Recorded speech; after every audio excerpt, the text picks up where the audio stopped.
Good morning and welcome to Morning Movie News, where remember how I said August was going to be a slow month when it came to movie news? Well, apparently not for streaming services, who have no time to relax as they try to be game changers in the industry. And we have two such stories today. In fact, Netflix has made headlines once again with the David Letterman announcement that they're going to be bringing him back with his own talk show. Very different format than what he had for years, but still, he's coming back. Very funny quote where he said, what I learned, if you retire to spend more time with your family, check with your family first to see if they want to spend time with you. I thought that was absolutely hilarious and classic Letterman. But actually, the very first story I want to talk about is something that has not only captured a lot of your attention, but the internet's attention in general. And that is, of course, the split of Chris Pratt and Anna Faris. More than a split, they are divorcing. It's a very big deal, and people were shattered on Sunday night when they announced this. I wonder if they announced it to maybe feel that Game of Thrones would kind of overtake it, but this was such big news that it ended up, I think, going head to head with probably, I would say arguably, as I said in my review, if not the best episode of Game of Thrones ever, certainly the most satisfying. But anyway, I think people obviously were upset about it because they felt they were such an ideal couple. And they said that we have to protect Emily Blunt and John Krasinski and Kristen Bell and Dax Shepard.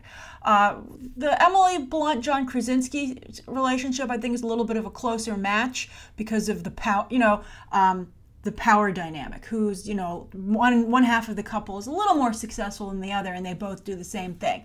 I think Kristen Bell and Dax Shepard are equally unsuccessful, sadly.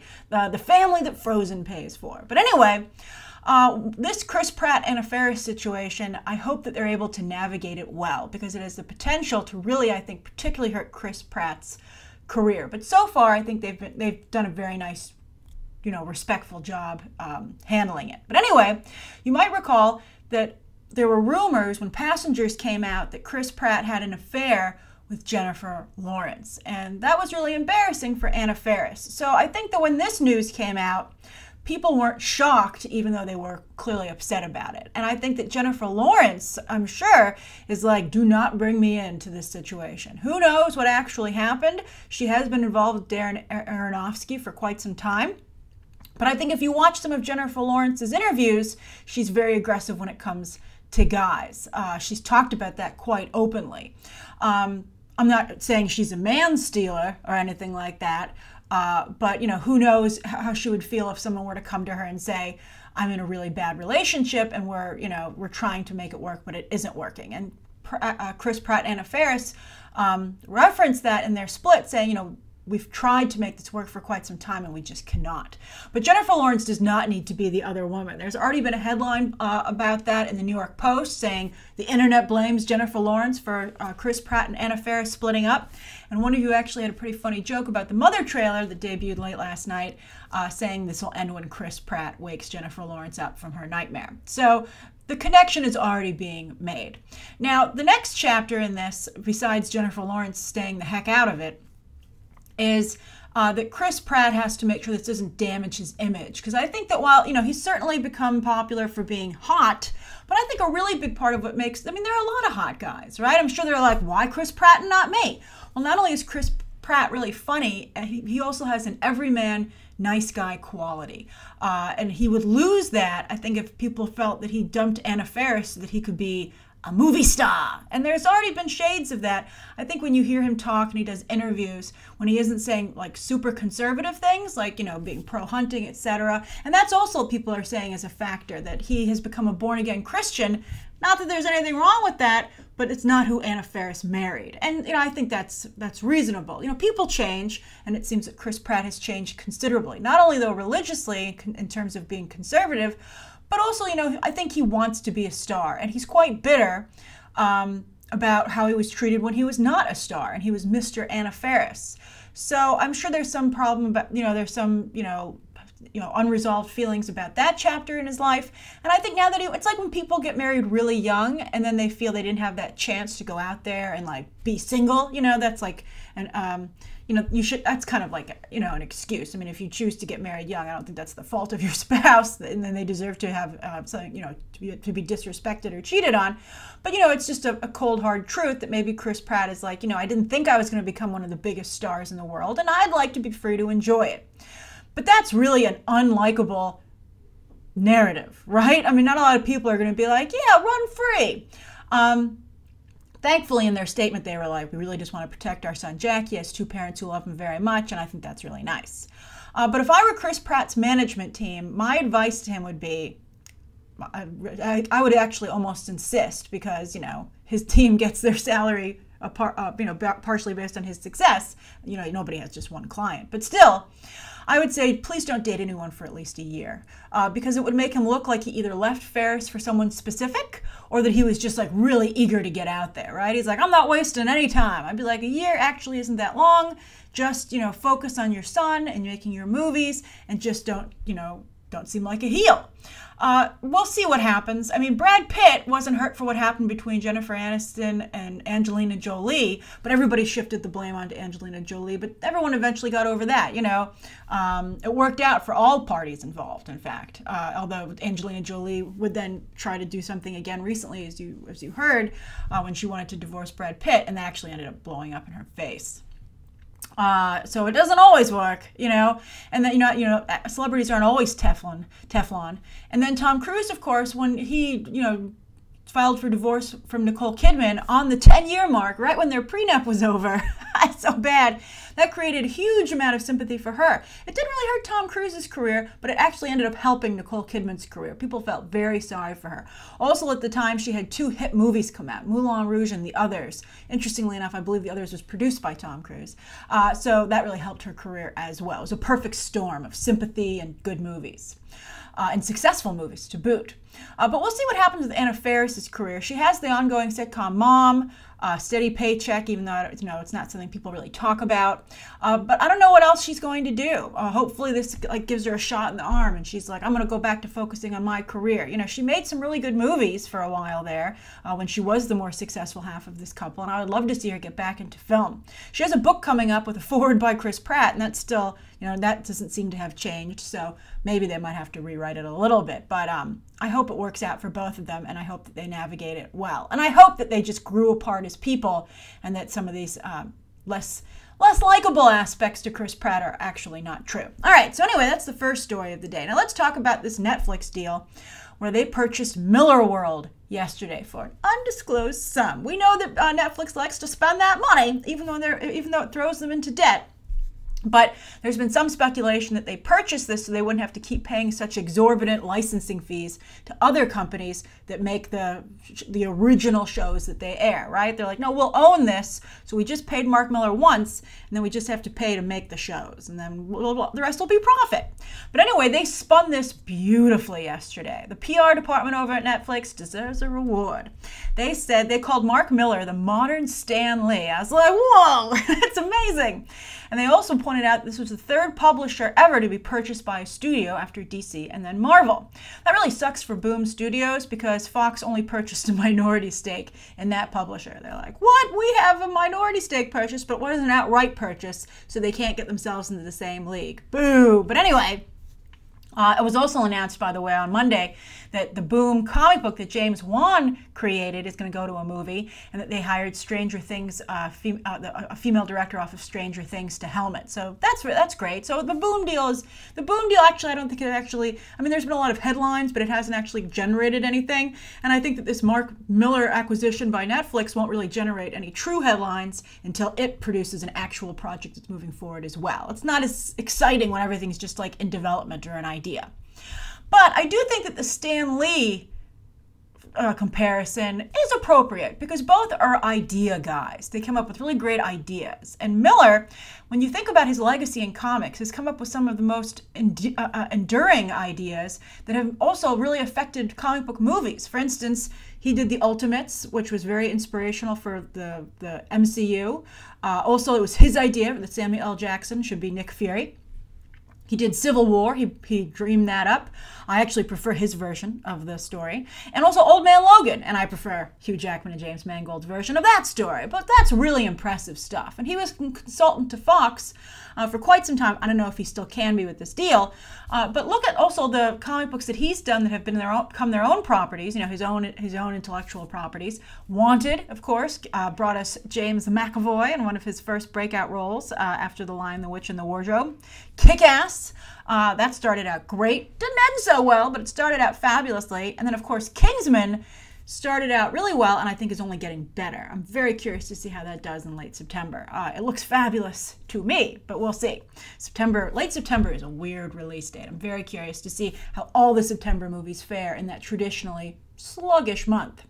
But anyway, Millarworld projects, he's very prolific, but they've already are set up at a lot of other studios, Universal, Fox. So I'm curious if all those deals maybe are now negated, or if they're going to have to see what's left, or with only the things that he comes up with going forward. They said they're going to take Millarworld properties and they're going to go to movies, TV, and even animation. But again, we'll have to wait and see what the specific announcements are. And they say they're coming soon, so that would be great. And I've said before that Mark Millar really writes pitches now, like these series aren't ongoing, which is a little frustrating as a comic book reader because, Jupiter's Legacy kept going, and I like that. That's one of my favorites. But, other stories, I'm like, I want more. And, it's like, you're just going to have to get picked up in some other medium. So now I'm excited to see these stories that I really like, not only brought to life in a different medium, but hopefully continue. My top picks for things that they would like to see at Netflix are Starlight, but I believe that's set up at, I think Fox or Universal. The things that I like have deals because they're so good already. But Starlight's fabulous. I really think that's a great series. And if you're looking to read something, I would check these out. And also, they're limited, so they're quick reads. Starlight is about this astronaut who was like a hero on another planet, but then he came back to Earth and just had to go back to living his life and everyone thinks he's crazy. But then someone from that planet comes back and says, you have to come back and save us. We're in trouble again. And he's like, I don't know what to tell you. I'm not a young hero anymore, and I didn't have superpowers. It was good. It's really smart. I'm not doing it justice with my explanation. It's a tough pitch, actually. Jupiter's Legacy, I like that one a lot. Particularly for Frank Quitely's artwork. But it had some really good ideas about family and superpowers. And then I really liked Chrononauts. I thought that was really interesting as well. And that's also supposed to be set up somewhere else. I think Starlight's at Fox and Chrononauts is at Universal, or vice versa. But those are the three that I really, really like. All right, now speaking of streaming services, Amazon also made a headline when they picked up the I Love Lucy movie. Now this is a story that's been told before, the story of Lucille Ball and Desi Arnaz, but this time it's going to be produced by their children. I'll be curious to see how that turns out. They own the rights to some of the, I think, the best, most accurate biographies of their parents, but their parents had a really tumultuous relationship. They were only married for 20 years. That's a long time, obviously, and they changed entertainment history together.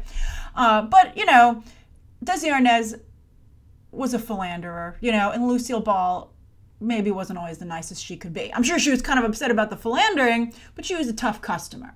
But anyway, Cate Blanchett has already signed on to play Lucille Ball, and they want, great casting, by the way, and they want a star for Desi Arnaz. And they said Javier Bardem is someone they're talking to, but I saw some of you recommend Oscar Isaac. He's 10 years younger than Cate Blanchett, but I looked it up actually, and Desi Arnaz was about 6 years younger than Lucille Ball. So it could work, and I think that Oscar Isaac has a lot of the qualities that Desi Arnaz had. Not only very charming, but really funny. I love Lucy. It's one of my favorite shows. Growing up, I used to watch reruns every summer morning, like an hour, like at 9 a.m. It was so fabulous. I read the Lucille Ball biography when I was growing up. I went through a phase where I just loved biographies, and that was one of the ones that I read. And I think also I'm very familiar with the radio show My Favorite Husband, which a lot of people don't realize was the inspiration for I Love Lucy. They just basically remade the show, and in fact, they took the writing team from My Favorite Husband and put them on I Love Lucy, and they actually redo some of the episodes or storylines from My Favorite Husband, because I have the radio tapes for that as well. They just redo them on I Love Lucy, and so that's very funny to see. But also, they're iconic because they were a diverse couple. Just think about it. When that show aired, when television was still in black and white, and Lucille Ball had married someone from Cuba, and that was not only a big deal, but it was something that became accepted into millions of American households and across the world. One of the biggest shows on television, not only at the time, but of all time. And I think that while Lucille Ball is obviously an incredibly gifted comedian, I don't think Desi Arnaz gets enough credit for how funny he is. It takes two to tango, and he's really they're a comedic duo, and he just does an absolutely fabulous job. Now, the script is by Aaron Sorkin. I hope it's good. I think Aaron Sorkin's obviously a very talented writer, but I really didn't like what he did to Steve Jobs. I was very, very upset about that. I felt that while Steve Jobs obviously had not a great relationship with his daughter, or a lot of the people in his personal life, I thought that to kind of judge him only through that lens was really unfair and undercut all the accomplishments that he did make. I think that I would have liked to have seen a more balanced depiction of him with both the bad and the good. I thought they focused almost entirely on the bad, especially with how they chose to end that movie. Michael Fassbender does a fabulous job, and I thought Steve Jobs seemed like a pretty cool guy. Not so great maybe to have in your personal life, but it just seemed like that movie was a chance for everybody after he was gone to be like, yeah, let me vent on Steve Jobs because I couldn't do it when he was alive. And I would hate to think that movie would be his legacy. So I hope that it's a little bit more fair with this movie. So I'm excited. And also, I have to say, Cate Blanchett's career is amazing right now. She's 48. She's starring in Thor. She's going to be in the new Ocean's 8 movie. She looks fabulous. Everyone can't stop talking about how good she looks as Hela in Thor Ragnarok. She's going to play this role. I'm just very pleased for her career, and I think she certainly deserves it, but I think it's important as people talk about the shelf life of actresses to have this kind of success. All right, so those are the 3 stories of the day, and I have a fabulous viewer question from Wiley Craft. So Wiley says, this is a long question, but it's a really good one. So Wiley says, hi Grace, I'm a huge fan and I have been for years. Thank you. I watch you every day while I wash the dishes. So I hope everything's going well today. Here's my question. Star Wars seems to have be having director problems, like Gareth Edwards, Lord and Millar, and now Colin Trevorrow. He's not a problem yet, but they are rewriting a script. You're right, Wiley. Marvel has had some problems too, like Edgar Wright, Patty Jenkins on Thor 2, Edward Norton on Incredible Hulk. He wasn't the director, but it was still a creative control problem. You know your stuff, Wiley. And Joss Whedon on Ultron. Marvel now seems to have figured out that they can't have success. That they can have success with smaller name directors like James Gunn, the Russos, and Taika Waititi. Do you think this is because the smaller directors are more willing to fall in line and take production notes? Or is there something else going on that I'm unaware of? And do you think Star Wars and Kathleen Kennedy will eventually start hiring lesser-known directors? Thanks for answering my question and for making such a great show. Keep up the good work. I know you like emojis, so here you go. So many great emojis. Some ones I've never seen before, too. I like them quite a bit. All right, so anyway, Wiley, great question. So I think that a number of the directors that you pointed out that they had problems with would also be considered quote-unquote small, people who didn't have a lot of experience on big blockbusters. So I think that this is a complicated conversation, but I think it's worth pointing out that the kind of director that works in Hollywood has changed out of necessity because they just have such a demand for directors because there are just so many projects these days, and audiences demand more creative product. Audiences want movies to push the edge of the envelope. They want something new to be tried.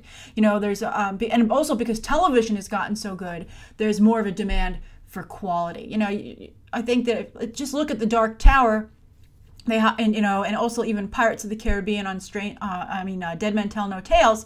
Those were like European prestige film directors, and neither really particularly worked out that well. Audiences, well, Pirates is doing pretty well overseas, but audiences really want some stuff that's a little more quirky these days and try something new, which is something, by the way, that TV has really excelled at and perhaps has created that appetite for the same kind of content in movies.